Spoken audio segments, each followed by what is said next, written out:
Janasena MLA అతను ప్రభుత్వ whip కూడా అరవ శ్రీధర్ అనే వ్యక్తి కీచక పర్వం మనం చూసాం. ఎంత జుగుత్సాకరంగా అతను వ్యవహరించిన వీడియోలు బయటికి రావడం జరిగింది.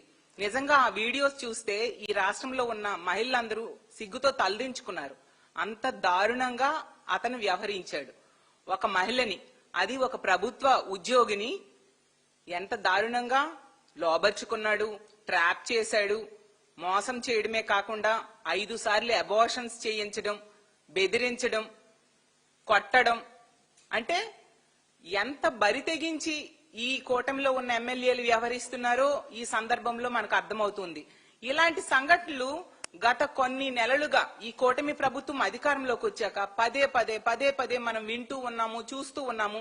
దీనికి ఒకటే కారణం నాకు అనిపిస్తూ ఉంది. ఏంటంటే ఈ కూటమిలో ఉన్న ఎమ్మెల్యేలకు గాని, తెలుగుదేశం పార్టీ జనసేన నాయకులకు గాని, వాళ్ళ కార్యకర్తలకు గాని ఇలాంటి తప్పుడు పనులు చేస్తే శిక్షిస్తుంది ప్రభుత్వము అనే భయం లేని పరిస్థితి.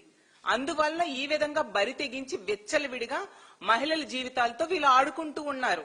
మొన్ననే చూసాం ఆ మినిస్టర్ సంధ్యారాణి పిఏ వ్యవహారంలో ఎంత దారుణంగా ఒక ప్రభుత్వ ఉద్యోగి అయిన మహిళను మోసం చేసి లోబర్చుకొని ఆమెని అతను వేరే వాళ్ళకు కూడా తాచడానికి ప్రయత్నిస్తే ఏమైనా న్యాయం జరుగుతుందేమో అని చెప్పి అందరూ ఆశించడం జరిగింది. నెల రోజుల తర్వాత చూస్తే ఎవరైనా నిందితుడు జైల్లో కూర్చుంటాడు, కానీ ఈ కూటమి ప్రభుత్వంలో ఆ బాధితురాలు జైల్లో కూర్చుంది.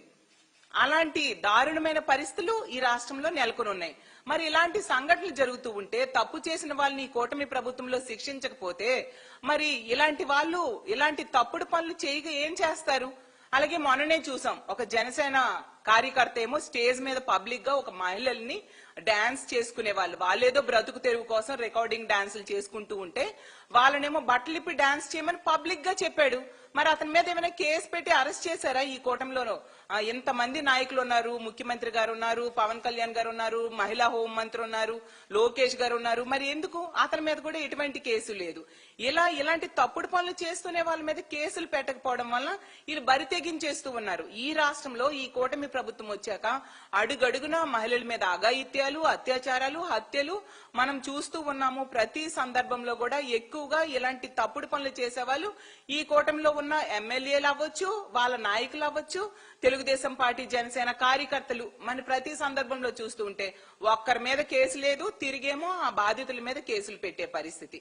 అసలు ఆ రాప్తాడులో చూసుకుంటే 14 సంవత్సరాల దళిత బాలికను ఇంచుమించు 6 నెలల పైగా 14 మంది తెలుగుదేశం పార్టీ కార్యకర్తలు దారుణంగా అత్యాచారం చేస్తే ఎటువంటి కేసు లేదు. మా పార్టీ నాయకులందరూ దాని మీద గొడవ చేస్తే తూతూ మంత్రంగా కేసు పెట్టిన పరిస్థితి చూసాం. అలాగే సత్తివేడి ఎమ్మెల్యే ఆదిమూలం వల్ల ఒక మహిళ లైంగిక వేధింపులకు గురయ్యి ఈ రాష్ట్రంలో ఆ విషయం బయటికి చెప్తే ఆమెకి రక్షణ లేదు అని చెప్పి పక్క రాష్ట్రమైన హైదరాబాద్కి వెళ్లి ఆవిడ ప్రెస్ మీట్ పెట్టడం జరిగింది. మరేమి ఆ ఎమ్మెల్యే మీద కేసు పెట్టాలి కదా, అరెస్ట్ చేయాలి కదా. ఏమంటే సెటిల్మెంట్ చేశారు చంద్రబాబు నాయుడు గారు. నిజంగా సిగ్గుతో తలదించుకోవాలి ఇలాంటి వ్యక్తికి ఓట్లు వేసినందుకు ఈ రాష్ట్ర ప్రజలు. అలాగే తీసుకుంటే మనం ఆ కిరణ్ రాయల్ అనే వ్యక్తి, ఆ జనసేన ఇన్ఛార్జ్, అతను లక్ష్మి అనే మహిళను ఎంత దారుణంగా మోసం చేస్తే ఆమె పబ్లిక్ గా బయటకు వచ్చి చెప్తే ఎటువంటి కేసు కూడా ఆ కిరణ్ రాయల్ మీద లేని పరిస్థితి. అలాగే జనసేన ఇన్ఛార్జ్ అయిన ఆ కోట వినిత విషయంలో చూస్తే ఆ బొజ్జల సుధీర్ రెడ్డి అనే వ్యక్తి ఎంత దారుణంగా ప్రవర్తించాడు, ఒక స్పైన్ పెట్టి ఆమెను ఎంత దారుణంగా విసిగించాడు. కానీ కనీసం ఎటువంటి చర్యలు ఆ వ్యక్తి మీద తీసుకొని పరిస్థితి మనం చూసాం. అలాగే తీసుకుంటే తిరువూరులో తెలుగుదేశం పార్టీ నాయకుడేమో ఒక మహిళని ఏ విధంగా లోబర్చుకోవడానికి ప్రయత్నించాడో ఆడియో బయటకు వచ్చినా కూడా ఎటువంటి చర్యలు అతని మీద లేదు.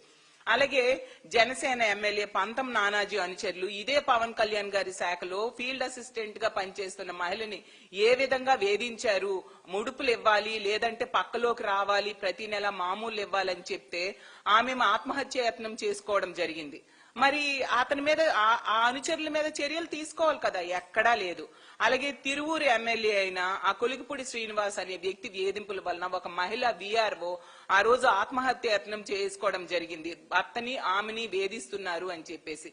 కానీ అతని మీద కూడా ఎటువంటి చర్యలు తీసుకోని పరిస్థితి. ప్రతి సందర్భంలో కూడా తప్పు చేసే వాళ్ళని వీళ్ళు వెనకేసుకొస్తూ లేదా సెటిల్మెంట్లు చేస్తూ ఉన్నారు తప్ప ఎక్కడా కూడా వాళ్ళ మీద ఎటువంటి చర్యలు తీసుకోకపోవడం వలన ఈ రోజు కూటమి ఎమ్మెల్యేలు బరి తెగించేసి ఈ విధంగా అధికార మదంతో మహిళల జీవితాలతో ఆడుకుంటూ ఉన్నారు. ఎంత దారుణం! ఆ మహిళని ట్రాప్ చేయడమే కాకుండా లోబొచ్చుకున్నాడు, అలాగే పెళ్లి చేసుకుంటానని మోసం చేశాడు, బెదిరించాడు, అలాగే కొట్టడం జరిగింది. ఆమె ఎంత బాధపడి ఉండి అలా వీడియోలు చేస్తుంది అర్థం చేసుకోండి. ఇలాంటి వాళ్ళకా ఎన్నుకున్నాము అనేసి ఈ రోజు నిజంగా ఈ రాష్ట్రంలో ఉన్న ఈ కూటమికి ఓట్లేసిన వాళ్ళు బాధపడుతూ ఉండే పరిస్థితి. మాట్లాడితే చాలా డైలాగ్స్ చెప్తూ ఉంటారు పవన్ కళ్యాణ్ గారు. తాట తీస్తాను, మహిళల మీద ఎవరైనా చేయి వేస్తే వాళ్ళ తాట తీస్తానని చెప్తారు పవన్ కళ్యాణ్ గారు. మరి పవన్ కళ్యాణ్ గారు మీ ఎమ్మెల్యే కదా ఇలాంటి పని చేశాడు, ఒక మహిళని ఎంత దారుణంగా మోసం చేశాడు, 5 సార్లు అబార్షన్ చేశాడు, ఆమె జీవితాన్ని నాశనం చేశాడు, లొంగకపోతే కొడుకుని చంపేస్తానని చెప్పి బెదిరించాడు కదా. ముందు తాట తీయండి, మీ ఎమ్మెల్యే తాట తీయండి, సుమోటోగా ప్రభుత్వం కేసు నమోదు చేసేట్టుగా చేయండి, అతన్ని అరెస్ట్ చేయండి, మీ పార్టీ నుంచి ముందు సస్పెండ్ చేయండి. పవన్ కళ్యాణ్ గారు దయించి సస్పెండ్ చేయండి అని అడుగుతున్నాం. అలాగే చంద్రబాబు నాయుడు గారు మాట్లాడితే చెప్తారు ఎవరైనా ఈ రాష్ట్రంలో మహిళ మీద చేయేస్తే అదే చివరి రోజు అంట. చంద్రబాబు నాయుడు గారు ఇన్ని సంఘటనలు నేను చెప్పాను, మీ ఎమ్మెల్యేలు చేస్తున్నారు, మీ కూటమి ఎమ్మెల్యేలు చేస్తున్నారు, మీ నాయకులు చేస్తూ ఉన్నారు.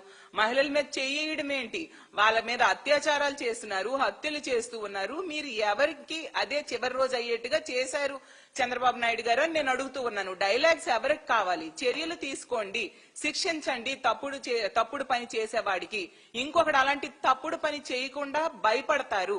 అది మీరు చేయకుండా ఎంతసేపు రెడ్ బుక్ రాజ్యాంగం ఎలా అమలు చేయాలి అనే దాని మీదే దృష్టి పెడుతున్నారు. ప్రతిపక్ష నాయకుల మీద అక్రమ కేసులు ఎలా పెట్టాలి, అక్రమ అరెస్టులు ఎలా చేయాలి అన్న దాని మీద మాత్రమే చంద్రబాబు నాయుడు గారు ఈ రోజు అతను దృష్టి పెడుతూ ఉండే పరిస్థితి మనం చూస్తూ ఉన్నాం. ఇంకా మహిళా హోంమంత్రి గారు, ఆవిడ గురించి చెప్పనే అవసరం లేదు. ఆవిడికి పదవి ఇచ్చారు మా జగనన్నని, మా వైఎస్ఆర్ కాంగ్రెస్ పార్టీని తిట్టడానికి, మా పార్టీ నాయకుల మీద అక్రమ కేసులు పెట్టడానికే. ప్రతి సందర్భంలో కూడా అది నిరూపించబడుతూ ఉంది. ఎంత దారుణంగా మహిళలకి మీ కూటమిలో ఉన్న ఎమ్మెల్యేలు అత్యాచారాలు చేసి మోసం చేస్తూ ఉంటే మీరేం చేస్తున్నారమ్మా హోంమంత్రి గారు అని నేను అడుగుతూ ఉన్నాను. మీరైతే తీసుకుంటే ఆ ఫేక్ ఇన్ఫ్లుయెన్సర్స్, ఆ కానిస్టేబుల్ ఎవరో ఆవిడ ఒక ఫేక్ మహిళ అంట, ఆమె ద్వారా ఈవిడ పబ్లిసిటీ తెచ్చుకోవడం కోసం ఆవిడికి ఇంటికి పిలిచి భోజనం పెట్టారు, వీడియోలు తీసి ఇన్స్టాగ్రామ్ లో యూట్యూబ్ లో పెట్టుకున్నారు, మంచిదే. కానీ ఇక్కడ ఈ మహిళ, మీ తోటి మహిళ ఈ విధంగా మీ కూటమి ఎమ్మెల్యే వలన అన్యాయానికి గురైంది. ఎంత దారుణంగా దెబ్బలు కొట్టాడు, అత్యాచారం చేశాడు, 5 సార్లు అబార్షన్ చేశాడు, పిల్లడిని చంపేస్తానని భయపెట్టాడు. మరి అతని మీద ఎటువంటి యాక్షన్ మీరు తీసుకుంటారు? మా పార్టీ కార్యకర్తలు మా నాయకుడు బర్త్డే రోజు కేక్ కట్ చేస్తే ఒక కేసు, ఒక మేకను కోస్తే ఒక కేసు, వాళ్ళని పట్టుకుని నడి రోడ్డు మీద నడిపించారు కదా మహిళా హోంమంత్రి గారు. మరి ఈ వ్యక్తిని, ఈ జనసేన ఎమ్మెల్యేని ఇతని మీద కేసు పెట్టండి, అతన్ని నడి రోడ్డు మీద నడిపించండి.